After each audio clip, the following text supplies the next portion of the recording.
السلام علیکم، Pakistani news channel سے آپ کو خوش آمدید کہتی ہوں۔ جیسے کہ آپ لوگوں نے میری رات والی ویڈیو دیکھی ہی ہوگی جس میں نے آپ لوگوں کو یہ بتایا تھا کہ ظہیر کے پیچھے جو ہے وہ گوگا گینگ انوالو ہے، اور یہ گجرات کا گینگ ہے جو کہ اپنے متصل علاقوں میں بھی آپریٹ کرتا ہے، اور یہ کس طریقے سے جو ہے وہ لڑکے اور لڑکیاں، بالکل ینگ لڑکے لڑکیاں ہائر کرتے ہیں اور اس کے بعد ان کو بیرون ممالک بھیجتے ہیں، اور وہاں پر ان سے یا تو جسم فروشی کروائی جاتی ہے یا یہ دوسرے لوگوں کے گھروں میں جا کر کام کرتے ہیں۔ اس حوالے سے آپ لوگ جان ہی چکے ہوں گے، لیکن ایک بہت ہی اہم بات، ایک بہت ہی اہم خبر اس حوالے سے یہ ہے کہ اب چونکہ اس گینگ کو اپنی شامت قریب نظر آ رہی ہے، کیونکہ ظہیر جو ہے وہ اس معاملے میں اس ساری چیزوں میں پھنستا چلا جا رہا ہے۔ ان کے بچاؤ کا اب کوئی طریقہ، اب کوئی لوپ ہول نظر نہیں آتا۔ ایسا محسوس ہوتا ہے کہ اب جو ہے وہ ظہیر جو ہے وہ بہت جلد پولیس کی گرفت میں ہوگا، اور اگر وہ گرفت میں آ بھی جاتا ہے اور گینگ کا نام لے بھی دیتا ہے تو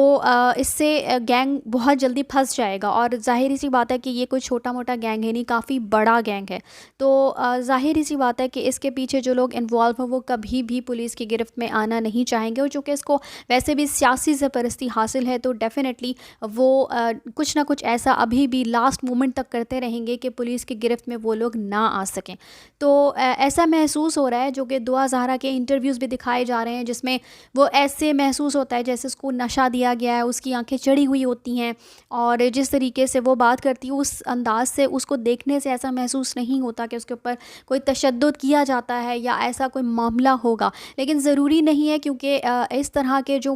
موسٹلی کیسز ہوتے ہیں ضروری نہیں ہوتا کہ اس میں بچے کو یا اس کو بہت ہی زیادہ پریشرائزڈ کیا گیا ہو کسی بھی چیز کے لیے، بلکہ اس کو اس تاثر میں رکھا جاتا ہے، جو کہ جبران ناصف صاحب نے بہت پہلے یہ بات کی تھی کہ بچی اس تاثر میں، اور حقیقت یہ ہے کہ بچی بیسکلی اس تاثر میں ہے۔ جب سے یہ گینگ کے اس نرگے میں پھنسی ہے، گینگ کے اس چیز میں آئی، اس جال میں یہ پھنسی ہے، اس کو مختلف اڈوں پہ لے کر جایا جاتا رہا ہے، لیکن چونکہ بہت جلدی سوشل میڈیا پر یہ کیس ہائی لائٹ ہو گیا تو شاید ابھی اس کے سامنے بھی، اور جیسے کہ اس کی ماں کا بھی کہنا ہے کہ وہ بچی خود جو ہے وہ اتنی بالغ نہیں ہے، اتنی سمجھ عقل نہیں رکھتی ہے کہ وہ اپنے جو فیصلے ہیں وہ خود کر سکے، بہت چھوٹی سی، ہر چھوٹے بڑے معاملے میں اس کی ماں ہی اس کو ہمیشہ گائیڈ کرتی رہی ہے۔ تو اس لیے مجھے ایسا محسوس ہوتا ہے کہ وہ اتنی سمجھدار ابھی نہیں ہے، ظاہر ہے اس کی عمر بھی چھوٹی ہے، اور جس طرح کے شاید بتایا جا رہا ہے کہ جس ایٹیچیوڈ کی وہ لڑکی ہے اس کے حساب سے بھی شاید اسے حقیقت کا ابھی تک واضح طور پر علم نہیں ہو پایا ہے، جس کی وجہ سے وہ اس تاثر میں ہے کہ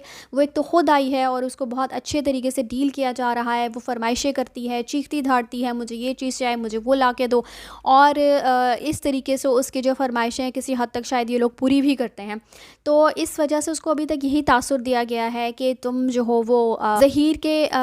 کے محبت میں ابھی تک وہ گرفتار ہے، اور وہ لوگ جس انداز سے اس کو ٹریٹ کرتے ہیں تو اس کو یہی محسوس ہوتا ہے کہ شاید میں جو ہوں وہ بہت زیادہ میری کیئر کی جا رہی ہے، مجھے بہت احتیاط سے، میرے بہت اچھے طریقے سے مجھے رکھا جا رہا ہے، لیکن حقیقتاً ایسا نہیں ہے، کیونکہ اس سب کچھ کے پیچھے جو ایک بہت بڑا گینگ انوالو ہے، اور وہ اس سب کچھ کے بیچ میں رہتے ہوئے بھی ان کو پہچان نہیں پا رہی، اور پھر جو لوگ اس کے ارد گرد موجود ہیں، جو لوگ اس کو ہر وقت اپنے ماں باپ کے خلاف ورغلاتے رہتے ہیں، اس کا برین واش کرتے رہتے ہیں، جب سے وہ گھر سے نکلی ہے اس سے بھی پہلے سے ظہیر اس کا برین واش کرتا رہا ہے، اور اس کے بعد اب جو لوگ اس کے انٹرویوز کرتے ہیں، جن لوگوں کے درمیان وہ رہتی ہے، جن لوگوں کے بیچ وہ پائی جا رہی ہے، ظاہر سی بات ہے کہ وہ اس کو ہمیشہ اس کی فیملی کے خلاف ہی اکساتے رہتے ہیں، اس کے پیرنٹس کے خلاف اس کو بھڑکاتے رہتے ہیں، اور اسی وجہ سے جو ہے وہ جب ہمارے سامنے آتی ہے، میڈیا پر آتی ہے، انٹرویوز دیتی ہے، تو وہ اپنے ماں باپ کے خلاف بات کرتی ہے۔ تو اس طرح سے اور بہت سارے کیسز جو ہیں وہ پہلے بھی ہو چکے ہیں، جس میں یہ چیزیں دیکھنے میں آئی ہیں کہ لڑکیاں بعد میں جو ہے وہ اپنے ماں باپ کے یا فیملی کے اگینسٹ ہو جاتی ہیں، لیکن جب وہ وہاں سے نکلتی ہیں یا ان کو ماں باپ کے ساتھ الگ سے علیحدہ ملاقات کرنے کا موقع دیا جاتا ہے، تو اس وقت پتہ چلتا ہے کہ اصل حقیقت کیا تھی۔ وہ لڑکیاں پھوٹ پھوٹ کر رو دیتی ہیں اور بتاتی ہیں کہ وہ کس جگہ پر پھنس چکی ہیں۔ تو اگر یہ کیس ابھی تک سوشل میڈیا پہ اتنا ہائی لائٹ نہ ہوا ہوتا تو ڈیفینیٹلی دعا زہرا بھی جان چکی ہوتی کہ وہ کہاں پر پھنس چکی ہے، لیکن چونکہ یہ چیز ہر انسان کے سامنے لائی گئی، منظر عام پر آئی، تو اس کی وجہ سے یہ لوگ بھی جو پیچھے گینگ انوالو ہے وہ بھی کسی حد تک جو ہے وہ ڈر گیا اور اس وجہ سے انہوں نے اس کو سوشل میڈیا پہ ہائی لائٹ ہونے کی وجہ سے دعا زہرا کو اور ظہیر کو منظر عام پر لے کر آئے اور یہ دکھانے کی کوشش کی گئی ہے کہ یہ بہت اچھے طریقے سے ایک دوسرے کے ساتھ رہ رہے ہیں. ظہیر کی پوری ایک فیملی ہے اور یہ بے شک تھوڑے سے کہہ سکتے ہیں کہ مڈل کلاس میں آتے ہیں لوگ, لوور مڈل کلاس میں ہیں, لیکن پھر بھی ان کا لائف سٹائل بہت اچھا ہے. یہ ظہیر جو ہے وہ دعا کو بہت اچھے طریقے سے وہ رکھ سکتا ہے اور اس طرح کا دکھانے کی کوشش کی جا رہی, پورٹرے کیا جا رہا ہے, جو کہ ایک کہہ سکتے ہیں کہ صرف دکھاوا ہے, حقیقت اس کے پیچھے کچھ بھی نہیں ہے. اور حقیقت میں وہ بہت بڑا گینگ جو انوالو ہے اس کی وجہ سے دعا کی جان کو بہت زیادہ خطرہ ہے. کیونکہ اگر ظہیر جو ہے وہ پولیس اس کو گرفتار کر لیتی ہے تو پھر وہ اگر گینگ کا نام لے دیتا ہے, اس سے پہلے ان کی یہ کوشش ہوگی کہ دعا سے جو باتیں یہ کہلوا رہے ہیں کہ میں خودکشی کر لوں گی اگر مجھے ظہیر سے علیحدہ کیا گیا تو میں کوئی انتہائی قدم اٹھاؤں گی, اور ظاہر انتہائی قدم کا مطلب خودکشی ہی ہے. تو یہ لوگ بہت آسانی سے اس چیز کو خودکشی کا رنگ دے کے دعا کو اس سارے معاملے سے آرام سے آسانی سے نکال سکتے ہیں اور اس کو اللہ نہ کرے قتل کیا جا سکتا ہے. تو یہ سازشیں پیچھے سے بہت زیادہ چل رہی ہیں اور اقرار الحسن صاحب نے اپنی ویڈیو میں اس ساری سازش کو جو ہے وہ بے نقاب کیا ہے اور ان کا جو رابطہ رہا ہے, جو ان کے رابطے میں لوگ رہے ہیں, اس گینگ سے کچھ متعلق لوگ بھی رہے ہیں, تو ان کی طرف سے ان کو یہ خبریں موصول ہوئی ہیں کہ دعا کی جان کو بہت زیادہ خطرہ ہے. کیونکہ ظاہر سی بات ہے کہ اگر دعا واپس چلی جاتی ہے تب بھی وہ بتا دے گی, اور ظہیر اگر گرفتار ہوتا ہے تو بھی وہ بتا دے گا. اسی وجہ سے یہ لوگوں کی بہت زیادہ کوشش ہے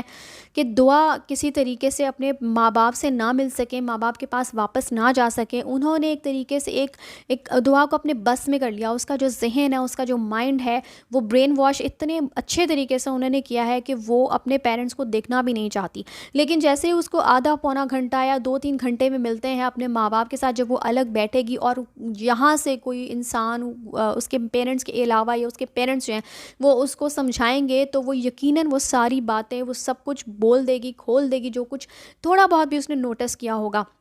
اور اس کے علاوہ واپس اپنے ماں باپ کے پاس ہی واپس جانا چاہے گی. تو اس لیے یہ ساری چیزیں جو ہے وہ دعا کی جان کو خطرے میں بہت زیادہ ڈالے ہوئے ہیں اس وقت. اور مجھے ایسا لگتا ہے کہ ہم لوگوں کو اپنے طور پر جو ہم کوشش کر سکتے ہیں وہ کرنی چاہیے, اور اس کے علاوہ ہمیں دعا کے لیے دعا کرنی چاہیے کہ اللہ کرے کہ اس کی جان محفوظ رہے اور وہ خیر و خیریت کے ساتھ اپنے ماں باپ کے پاس واپس آ جائے. آمین. اسی کے ساتھ مجھے دیجیے اجازت. چینل کو سبسکرائب کرنا مت بھولیے گا اور کامنٹس میں اپنی رائے کا اظہار ضرور کیجیے. اگلی اپڈیٹ سے پہلے اللہ حافظ.